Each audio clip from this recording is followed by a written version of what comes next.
another conversation that we've had was, and going off of what you were saying about good and great photographers, is that we're in an age where everybody in their own way can kind of be a photographer. You know what I mean? Is with Instagram and the quality of cameras that we now just have in our pockets at our disposal at all times, there's, people are becoming quote unquote amateur photographers just on Instagram with nothing but a phone camera. So, I mean, it's really, well, I have two different thought patterns to process to this. Personally, I think it's wonderful. I think it's great. I think more people should paint. I think more people should draw.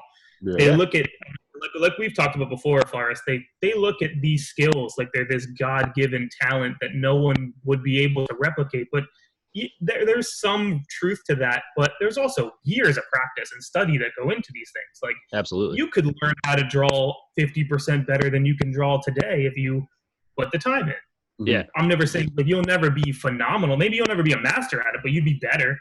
And everyone knows there's tips and tricks to painting that you learn early on, that it's like, if you do these two things and use this technique, it'll look a certain way. And that's a learned skill, Yeah. Same concept with photography. And I'm a firm believer in the best camera is the camera that you have on you. So a cell phone is great. I've done some really cool work with a cell phone that when people ask me, like, I'm traveling, I want to get a camera, what should I take with me? I'm like, what iPhone do you have? They're like, an iPhone X. I'm like, you're fine, man. Just shoot the hell out of that. You'll be great. Yeah. And then on a professional side, it gets tricky because people very, very quickly consider themselves a professional photographer. And there's a lot more that goes into being a professional photographer than just good images sometimes. Right.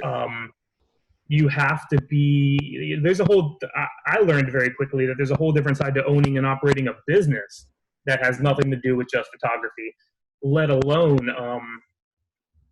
the countless situations that I've been in that haven't been ideal, that I've had to like know how to get myself out of very, very quickly, where I feel like only comes from experience. And I made sure I nailed all of that down well before I ever considered myself a professional. Mm-hmm. Yeah. So at this point, I would be hard pressed to put me in a situation where I still can't make you a phenomenal image that you'll be happy, that I would be proud to deliver to a client. Mm-hmm. Yeah. Not just like, oh my God, whoops, we totally fucked that up today. But like, get you on your next way. Yeah. I'm so excited for this hang sesh.